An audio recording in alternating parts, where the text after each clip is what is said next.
Sa kalisod sa panahon karon sigon ni John Ray J. Mamalumpong, residente sa Alabel, Sarangani Province ug trabahante sa usa ka pribadong kumpanya sa General Santos City. Lisod ang makapalit sa iyang kaugalingong panginahanglanon. Ilabi na nga minimum ra ang iyang sweldo. Kapin 150 ang iyang magasto sa matag adlaw. Panalagsa mudagan pa og 200 pesos. Gani, gamay na lang ang mabilin sa iyang sweldo. Nag-under pa mi sa 368 per day, so mo atong minimum.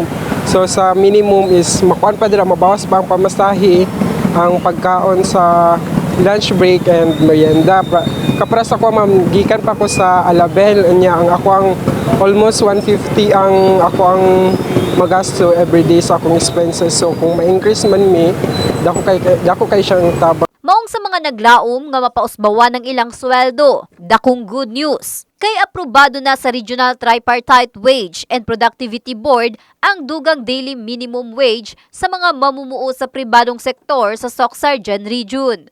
Nakita din po ng board dahil nga sa kasalukuyang mga presyo ng ating mga bilihin, kailangan itong iangatin po yung mga sahod ng ating mga minimum wage earner para makakope up doon sa pagtaas ng cost of living. Na assurance ma'am, pero mas mas nindot na ma'am nga as much possible mapatukod ma'am ba para siyempre kay padulong naman po ang ma'am ang December para dako mo dawat-dawat na mo ma'am ba.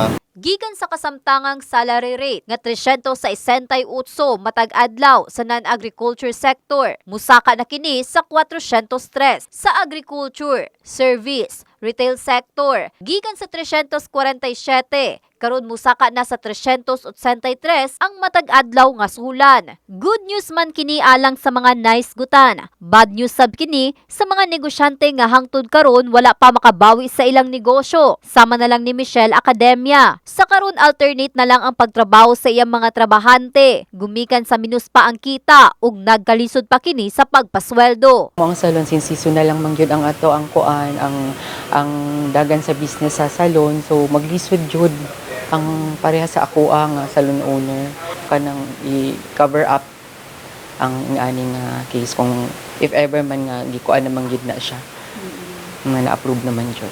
Soon karon na start og August kay kaning ginatawag nila ghost month nga tingingaw jud. So gi-meeting na ko ako mga tao na mag-alternate duty kay dili naman may times na dili na magukod ang ilahang kuan kung magdungan sila niya. Apan sigon ni Renato Gardos, Senior Labor Employment Officer sa RTWPB 12, moto proprio ang gihimong pag-review sa minimum salary rate. Adunay exemption sa mga establishmentong regularly employing less than 10 workers. Pero okay po, automatic yung exemption. Kailangan po nila mag-apply po sa ating Regional Tripartite Wages and Productivity Board. Ganun din po yung mga establishment na nasalanta ng calamity or man-made, pwede rin po sila mag-apply ng exemption. If granted, exempted sila doon sa wage increase for 1 year. And after 1 year, they will be implementing yung ating wage increase. Epektibo ang unang tranche sa 22 pesos sa Oktubre 16, samtang ang ikaduhang tranche nga 13 pesos, epektibo sa Enero 1